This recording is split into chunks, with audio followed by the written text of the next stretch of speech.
नमस्कार, जय हिंद, वंदे मातरम। साथियों, प्रॉपर्टी हेल्पर के इस ब्लॉग में आपका स्वागत है। और जैसे कि आपने डिस्क्रिप्शन के अंदर भी पढ़ लिया होगा, टाइटल के अंदर पढ़ लिया होगा, इस वीडियो के अंदर आपको जो जानकारी मिलेगी वो मिलेगी आपको एजुकेशन करने के लिए आपको कि नोएडा, ग्रेटर नोएडा के अंदर में, खासकर ग्रेटर नोएडा वेस्ट, जिसको प्रॉब्ली आप नोएडा एक्सटेंशन के नाम से भी जानते हैं, गौर सिटी का जो इलाका आता है।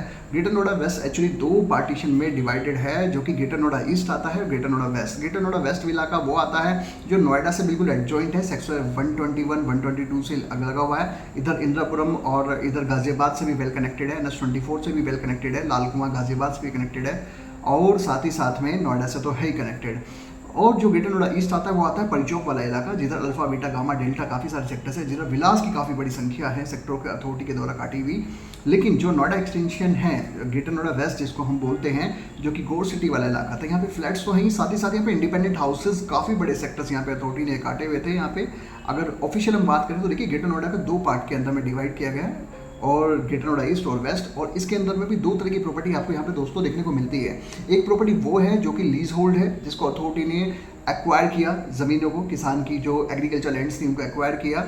और कुछ ज़मीनें वो थी जिनको एक्वायर नहीं किया, जो विलेज तो हाई, साथ में विलेज के आसपास की लगती हुई ज़मीनें थी, बाउंड्री से लगती हुई कुछ विलेज से लगती हुई ज़मीनें थी, जिनको अथॉरिटी ने उनको यूजलेस सोचा, उनको एक्वायर नहीं किया और ग्रामीणों के यूज़ के लिए उनको छोड़ दिया गया, एक तरीके से बोले जाए तो जो एक्वायर किया उसको उन्होंने उनको सेक्टर्स काटे, डिफाइन किया मास्टर प्लान के अंदर कि कहाँ शॉपिंग मॉल्स आएंगे, कहाँ पेट्रोल पंप्स आएंगे, कहाँ स्कूल्स हम देंगे डेडिकेटेड, कहाँ हम एक एजुकेशन का पूरा सेक्टर्स देंगे, कहाँ हम लोग रेजिडेंशियल सेक्टर्स काटेंगे, कहाँ हम हाई राइज देंगे, कहाँ हम लो राइज देंगे, कहाँ हम अपनी खुद से अथॉरिटी खुद से विलास बना के देगी या प्लॉट्स उनको काट करके लॉट करेगी।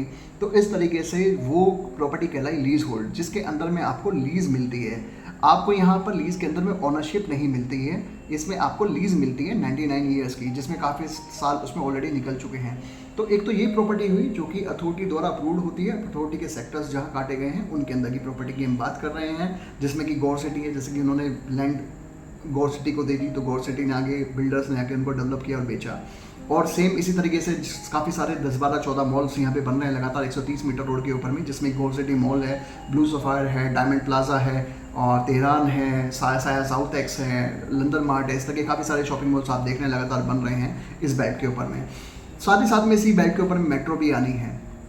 तो ये डेडिकेटेड सारा कुछ प्री प्लान में अथॉरिटी ने दिया।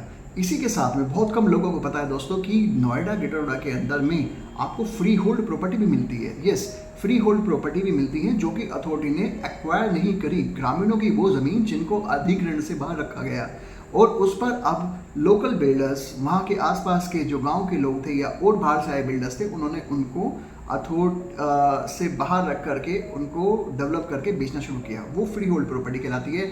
एक तरीके से अनअप्रूव्ड है, लेकिन अनअप्रूव्ड में भी ये अप्रूव्ड की कैटेगरी में रखी जाती है, क्योंकि अगर प्योरली आप अनअप्रूव्ड की बात करोगे तो अनअप्रूव्ड कई तरीके से आप कह सकते हैं। अनअप्रूव्ड एक वो ज़मीन है जो नदी और नालों के साथ में आती है और डूब क्षेत्र के अंदर आती है, वो तो प्योरली अनअप्रूव्ड है। उसको तो आप ना कंस्ट्रक्ट कर पाएंगे, ना वहाँ कभी आपको पावर मिलेगी, ना ही आपको कभी डेवलपमेंट के कोई प्लान वहाँ दिखेंगे, क्योंकि वहाँ पे बाढ़ क्षेत्र घोषित होता है। सिंचाई विभाग के आसपास का जो नदी का क्षेत्र होता है, कुछ किलोमीटर का दायरा होता है, वहाँ पर आप बिल्कुल भी प्रॉपर्टी ना लें। फ्री होल्ड के अंदर तो बिल्कुल ना लें, लेकिन फ्री होल्ड के अंदर जो सेफ जोन में आती हैं, जहाँ नदी नाले नहीं हैं और जहाँ पर आपको जो डूब क्षेत्र से बाहर की ज़मीनें हैं, लाल डोरा की ज़मीन आप कह लीजिएगा, दिल्ली की भाषा में अगर आप सुनते हैं, लाल डोरा की ज़मीन हुआ करती थी, या फ्री होल्ड के अंदर की आपकी आबादी क्षेत्र में आने वाली ज़मीनें हैं, या एग्रीकल्चर में ही ज़मीनें थी, किसानों की पहले एग्रीकल्चर हुआ करती थी और एग्रीकल्चर से अब वहाँ पे एग्रीकल्चर होना बंद हो गया, वहाँ पे उन्होंने उसको कन्वर्जन करा करके और उसको आगे फ्री होल्ड में प्लॉटिंग और विलास या शॉप्स, वहाँ पे कमर्शियल मार्केट बना के डेवलप करके बेचा है। तो नोएडा एक्सटेंशन की बात कर रहे हैं, तो अगर आप नोएडा एक्सटेंशन में प्रॉपर्टी देख रहे हैं तो यहाँ आपको दोनों तरह की प्रॉपर्टी मिलती है, फ्री होल्ड भी मिलती है, लीज होल्ड भी मिलती हैं। दोनों में आपको बैंक लोन्स मिल जाते हैं। फ्री होल्ड में पर्टिकुलर कुछ बैंक करते हैं, लीज होल्ड में पर्टिकुलर कुछ बैंक करते हैं। लेकिन रेट्स की हम बात करें, रेट्स में ज़मीन आसमान का अंतर आ जाता है। अथॉरिटी के द्वारा अप्रूव्ड प्लॉट्स की अगर हम बात करेंगे तो अगर उनका 1-1.25 लाख रुपए मीटर का अगर यहाँ रेट चल रहा है, अगर किसान कोटे में भी अगर आप जाएंगे, जो 6%, 5% के किसान कोटे वाले प्लॉट्स होते हैं, तो उसमें भी आप देखेंगे कि जहाँ 70-75 हज़ार रुपये मीटर से लेकर के 1-1.25 लाख रुपये मीटर तक का रेट चला गया है आज। और डिपेंड करता है वो तो खैर इन्वेंट्री टू इन्वेंट्री के ऊपर में, और पर्टिकुलर किस सेक्टर की आप बात कर रहे हैं। फ्री होल्ड में यही प्रॉपर्टी आपको, यही प्लॉट्स आपको नीचे कम प्राइसेस पे मिल जाते हैं। फ्री होल्ड की हम बात करेंगे तो आज की डेट में नोएडा एक्सटेंशन में मरे से मरा भी अगर कोई प्लॉट का रेट होगा, अच्छी लोकेशन की मैं बात कर रहा हूँ, खासकर 4 मूर्ति, 1 मूर्ति, गोल चक्कर या सेक्टर 10 वीरपुरा के आसपास का, तो मरे से मरा 25, 30, 35 हज़ार रुपये से रेंज शुरू होती है और 55, 60, 65 यहाँ तक कि 70 हज़ार रुपये गज तक का फ्री होल्ड के अंदर रेट जा चुका है। तो अथॉरिटी से तो कम है, काफ़ी कम है, लेकिन अपने आप में काफ़ी रेट ऑलरेडी अप्रिशिएशन यहाँ पे भी आया है। तो फ्री होल्ड के अंदर में आप लोग प्लॉट्स भी ले सकते हैं। यहाँ पर बने बनाए मकानों का कॉन्सेप्ट ज़्यादा बिक रहा है, तो बिल्डरों ने यहाँ पे बने बनाए मकान जहाँ पे ज़्यादा बेचे हैं, तो आपको यहाँ पे मकान ज़्यादा मिल जाएंगे जिसमें आपको 50, 60 गज, 70 गज, 80 गज, 90 गज और 100 स्क्वायर यार्ड के अंदर में भी आपको हाउसेज मिल जाते हैं दोस्तों। यानी कि 900 स्क्वायर फीट से 100 जो 100 गज का मकान है, विला है, वो मिल जाता है। उसमें आपको सिंप्लेक्स भी मिल जाएगा, यानी कि 1 फ्लोर का बना हुआ मकान भी मिल जाएगा और 2 फ्लोर के बने हुए डुप्लेक्स हाउसेज भी मिल जाएंगे। और यदि आप ऑन डिमांड करते हैं तो आपको ट्रिप्लेक्स भी आपको बना के दिया जा सकता है। ऐसे कहीं बिल्डर्स यहाँ पे प्रोविज़न दे रहे हैं, तो आप इन्वेस्ट कर सकते हैं यहाँ पे प्लॉट्स के अंदर में, विलास के अंदर में। और अगर कमर्शियल किसी को कोई दुकान चाहिए या फिर किसी को ऐसा कॉन्सेप्ट चाहिए कि मुझे तो जी प्लॉट चाहिए और उस प्लॉट के अंदर में मैं फ्रंट पे दुकान या नीचे दुकान रख लूँ, ऊपर पीछे पार्किंग और ऊपर अपना स्पेस रहने के लिए बना लूँ उसमें 1 फ्लोर 2 फ्लोर का, तो उस तरह के कॉन्सेप्ट पे भी यहाँ पे आपको काफ़ी सारी प्रॉपर्टी आपको अवेलेबल हो सकती हैं, मिल रही हैं और काफ़ी लोगों ने ऑलरेडी यहाँ पे गेन कर ली है प्रॉपर्टी। यदि आप लेट हो गए हैं तो आप निश्चिंत रहिए, आपको मैं एंड के अंदर बताऊँगा कि आप प्रॉपर्टी कहाँ ले सकते हैं और हमारा उसमें क्या रोल रह सकता है, हम उसमें भी आपको हेल्प करेंगे। तो कहने का मतलब ये है कि आपको प्रॉपर्टी लीज होल्ड के अंदर, फ्री होल्ड के अंदर दोनों तरह की प्रॉपर्टी मिल रही हैं। रेट्स में काफ़ी बड़ा अंतर आएगा लीज होल्ड में और फ्री होल्ड में। कुछ लोग डरते हैं कि फ्री होल्ड के अंदर अगर हम पैसा लगाएं तो कहीं वो अथॉरिटी के द्वारा तोड़ तो नहीं दिया जाएगा, कहीं वो बुलडोजर से कहीं वो बाद में आकर के पूरा का पूरा वो कॉलोनी, वो टाउनशिप वो उड़ा तो नहीं दिया जाएगा। तो देखिए, एक फ्री होल्ड के अंदर एक रिस्क प्रॉपर्टी तो रहती ही है, ऐसी बात नहीं है कि मैं कहूँगा कि प्योरली रिस्क नहीं रहता, लेकिन फिर भी लोग बहुत समय से, आज अगर हम दिल्ली की बात करें, दिल्ली एनसीआर क्योंकि लगता है तो इसलिए दिल्ली का आना जिक्र बहुत ज़रूरी है। दिल्ली में 70% जो है अनऑथराइज कॉलोनियाँ कटी हुई हैं, लेकिन फिर भी लोग रह रहे हैं, फिर भी वोट बैंक की पॉलिटिक्स चलती है। आज तक किसी कॉलोनी के अंदर बुलडोजर नहीं चला, बल्कि उनको डेवलप करने की सुविधाएं और दी गई, बिजली, पानी, सड़क सब दिया गया है। सेम इसी तरीके से आप गाजियाबाद के अंदर आएंगे तो हिंडन के किनारे सारा का सारा डूब क्षेत्र था। मैं तो प्योरली लीगल लैंड की बात कर रहा हूँ, जो प्योरली लीगल है। हिंडन के किनारे सारा आपकी कॉलोनियाँ जितनी थी वो बस गई हैं, आपकी जितनी बड़ी कॉलोनियाँ नोएडा के अंदर बसी हैं डूब क्षेत्र के अंदर में। लेकिन वो तो मैं बिल्कुल नहीं कहूँगा कि आप बिल्कुल डूब क्षेत्र के अंदर पैसा लगाएं, आप ज़रूर देखें कि वो लैंड डूब क्षेत्र के अंदर तो नहीं आती है। रही बात फ्री होल्ड की, फ्री होल्ड उससे एक नंबर ऊपर की लैंड होती है और एक तरीके से आप इसको अपनी भाषा में कहें तो अप्रूव्ड कह सकते हैं, लेकिन मैं इसको फिर भी अप्रूव्ड की कैटेगरी में रखता हूँ, क्योंकि अगर आपको आवासीय के अंदर कन्वर्जन करा कर अगर आपको प्लॉट और विला मिल रहा है तो आपको उसमें डरने वाली कोई ज़रूरत नहीं है। अगर उस पर अथॉरिटी का कोई नोटिफिकेशन जारी नहीं हुआ है, अगर उसको अथॉरिटी नोटिफाइड कर रही है उस एरिया को, उस लैंड को, उस पर्टिकुलर खसरे को, तो आप बिल्कुल उस लैंड को ना लें। आप अथॉरिटी से पता कर लें या लोकल लोगों से पता कर लें या किसी डीलर के माध्यम से आप पता कर लें जो उस प्रॉपर्टी को ना सेल कर रहा हो। क्योंकि कई बार क्या होता है कि जो प्रॉपर्टी सेल कर रहा है वो आपको सही राय नहीं देता, लेकिन अदर आपको सही राय दे देगा। इसमें कई बार ये भी होता है कि अदर उसको आपको मिसगाइड भी कर सकता है, लेकिन ये आपके विवेक के ऊपर बात है कि आप किस क्लियरिटी के साथ, आप किस पर्सन के साथ आप डील कर रहे हैं। तो कई बार लोग भड़का भी देते हैं कि आप वहाँ प्रॉपर्टी ना लें, जबकि वो प्रॉपर्टी क्लियर है। तो ऐसा भी नहीं है, इसमें आपको अपने बुद्धि और अपने विवेक को यूज़ करना है दोस्तों। और सारी प्रॉपर्टी लीगल नहीं होती, अच्छी प्रॉपर्टी भी है फ्री होल्ड के अंदर में। और सबसे अच्छी बात है, एप्रिसिएशन बहुत अच्छा आता है फ्री होल्ड में। आप अगर कंपेयर करेंगे लीज होल्ड की प्रॉपर्टी को, तो फ्री होल्ड में एक तो आपको फ्रीडम मिलती है डेवलप करने की। अगर आप अथॉरिटी का कोई प्लॉट ले रहे हैं 200 मीटर का और 200 मीटर का आप फ्री होल्ड के अंदर प्लॉट ले रहे हैं, तो दोनों में डिफरेंस क्या आता है दोस्तों? एक तो बनाने का, इसमें आप पूरा 100% कंस्ट्रक्शन नहीं कर सकते, आपको कुछ एरिया, ओपन एरिया छोड़ना पड़ता है जो अथॉरिटी के नॉर्म्स हैं। लेकिन फ्री होल्ड में आप पूरा का पूरा प्लॉट डेवलप कर सकते हैं। दूसरा क्या आता है दोस्तों, 200 मीटर का प्लॉट 200 ही बिकेगा, आप उसको टुकड़े करके बेच नहीं दे सकते। सपोज आपको कुछ फंड की रिक्वायरमेंट पड़ गई, अभी भविष्य में आपको इमरजेंसी में कोई पैसा आपको कहीं देना है इमरजेंसी में, तो आप फ्री होल्ड में क्या कर सकते हैं, 200 गज को 100 गज का आधा पार्ट बेच सकते हैं, आधा अपने पास रख सकते हैं अपनी रिक्वायरमेंट के हिसाब से। या रेट बहुत ज़्यादा बढ़ गया तो आपने सोचा कि 100 रोक लेते हैं, 100 बेच देते हैं। जैसे हम कुछ शेयर होते हैं शेयर मार्केट के अंदर, कुछ हमारे शेयर बहुत बढ़ गए हैं तो हमने जितना वैल्यू लगाया था उतना के शेयर बेच दिए, लेकिन जो हमने प्रॉफिट गेन कर लिया उसके शेयर हमने वही पॉकेट में छोड़ दिए। तो इसी तरीके से आप यहाँ पर भी आप अपना पार्ट वाइज अपने प्लॉट को बेच सकते हैं। लेकिन अथॉरिटी में आपके ऊपर रेस्ट्रिक्शन है, आप 200 मीटर का प्लॉट जब बिकेगा तो प्रॉपर पूरा 200 का ही बिकेगा, आप उसको पार्ट करके नहीं बेच सकते हैं दोस्तों। थर्ड ऑप्शन क्या आता है कि आप इसको फ्लोर बना सकते हैं, 1 फ्लोर 2 फ्लोर 3 फ्लोर आप इसको डेवलप कीजिए और आप फ्लोर वाइज इसकी रजिस्ट्री करा सकते हैं फ्री होल्ड में, यानी कि फ्लैट आप बना करके फ्लोर बना करके बेच सकते हैं। लेकिन वहीं आपको जो अथॉरिटी के जो प्लॉट्स होते हैं उसमें आप फ्लोर वाइज सेल नहीं कर सकते। क्यों नहीं कर सकते? क्योंकि वहाँ पे आपको लीज पे मिली है, आप खुद उस प्रॉपर्टी की एक तरीके से टेनेंट हैं, आपके पास उसकी प्रॉपर्टी की ओनरशिप नहीं है, तो आप उसको डेवलप करके बेच ही नहीं सकते आप उसको फ्लोर वाइज।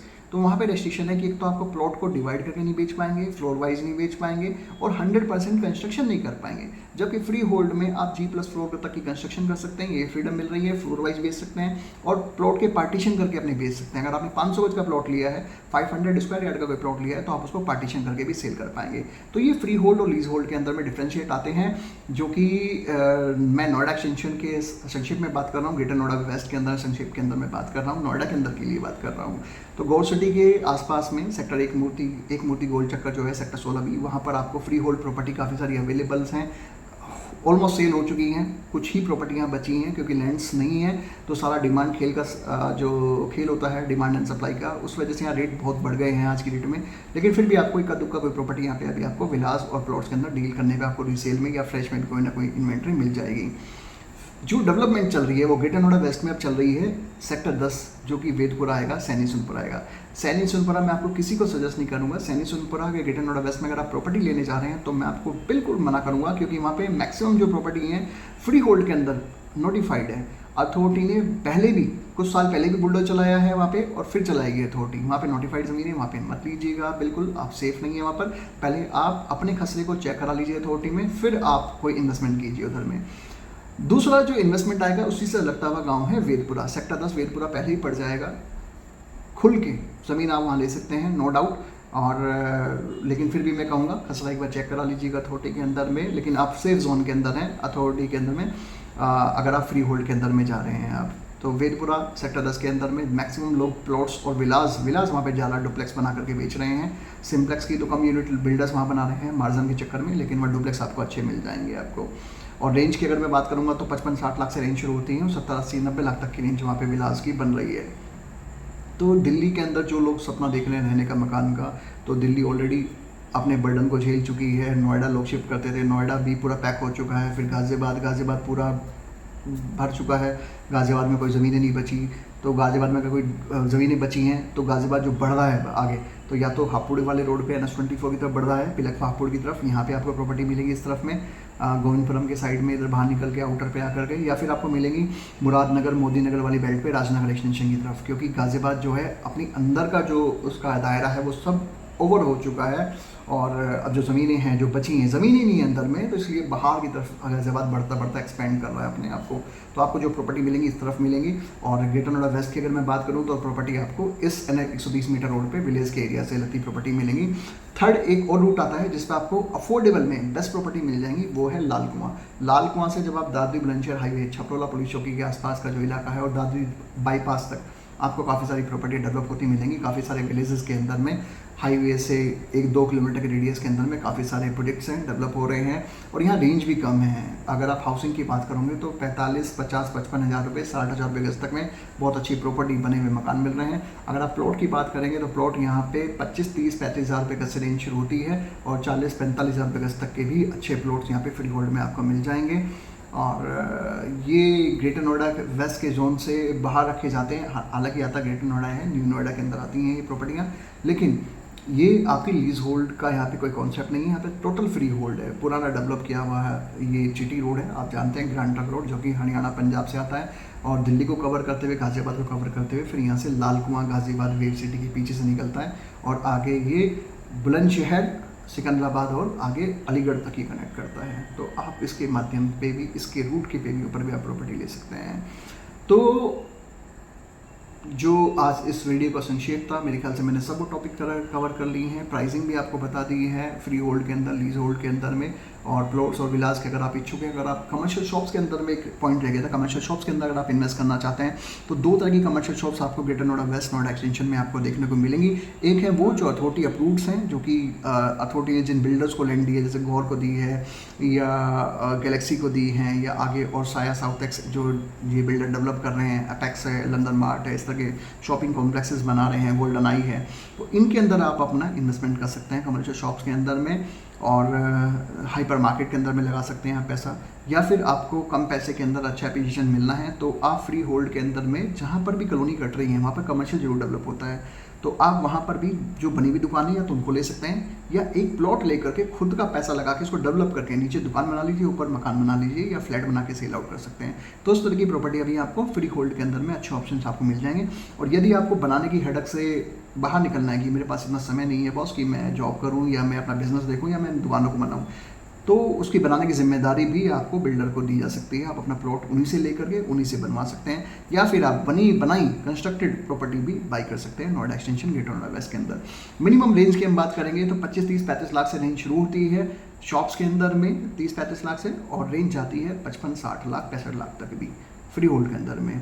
रेंट इनमें अच्छा मिल रहा है, डिपेंड करता है आपकी इन्वेंट्री के ऊपर में, लेकिन मिनिमम 10,000 से लेकर के आपको 25, 30, 35 और 40,000 रुपये तक का रेंट फ्री होल्डर प्रॉपर्टी के अंदर में, उसके एरिया स्पेस के ऊपर डिपेंड करता है कि कैसी प्रॉपर्टी है, किस सोसाइटी के अंदर है, कितनी बड़ी वो कॉलोनी है, कितने मकान वहाँ पे बने हुए हैं, वहाँ की कैपेसिटी कितनी है और वहाँ की जनसंख्या कितनी है, उसके ऊपर वो डिपेंड करेगा आपका फुटफॉल कितना पड़ता है उसके ऊपर में। तो इस तरह की जानकारी आपको कैसी मिली ज़रूर मुझे बताइएगा दोस्तों, और किस तरह की प्रॉपर्टी आप फाइंड आउट कर रहे हैं, उसमें हम आपकी क्या मदद कर सकते हैं, क्योंकि हम खुद एक ऑलरेडी प्रॉपर्टी हम लोग बना करके प्लॉट्स और विलास में हम लोग डील करते हैं। जो तीनों में रूट मैंने बताई वहाँ पर आपको प्रॉपर्टी मैं दे सकता हूँ, आपकी सहायता कर सकता हूँ। तो अगर आप चाहें तो मेरी वेबसाइट है www.propertyhelper.in, उस पर आप जा सकते हैं, या मेरा नंबर है जो स्क्रीन पर आपको आ रहा होगा 8285990092 पर भी आपको संपर्क कर सकते हैं और हमसे इंक्वायरी कर सकते हैं व्हाट्सएप पर। फ़ोन ना लगे तो प्लीज़ आप मेरे को व्हाट्सएप पे अपना मैसेज ड्रॉप कीजिएगा कि हेलो हाय दिस वन, आपका नाम ये है और आप यहाँ इस सिटी से बात कर रहे हैं और आपकी रिक्वायरमेंट क्या है और आपका बजट साइज़ क्या है। बहुत से लोग अपना बजट नहीं बता देते हैं, बस इंक्वायरी कर देते हैं कि मुझे 2 BHK चाहिए, मुझे इतने फ्लोर का मकान चाहिए, 1 फ्लोर का, 2 फ्लोर का, जड़ से मकान चाहिए जिसमें छत भी अपनी हो, ज़मीन भी अपनी हो, या दुकान चाहिए, लेकिन अपना बजट क्लियर नहीं करेंगे, या बजट बताएंगे तो 10 लाख 20 लाख नीचे बताएंगे। उनको ऐसा लगता है कि 20 लाख की प्रॉपर्टी उनको जब कोई डीलर या कोई चैनल पार्टनर बताएगा तो वो 30 लाख की 40, ऐसा नहीं होता है दोस्तों।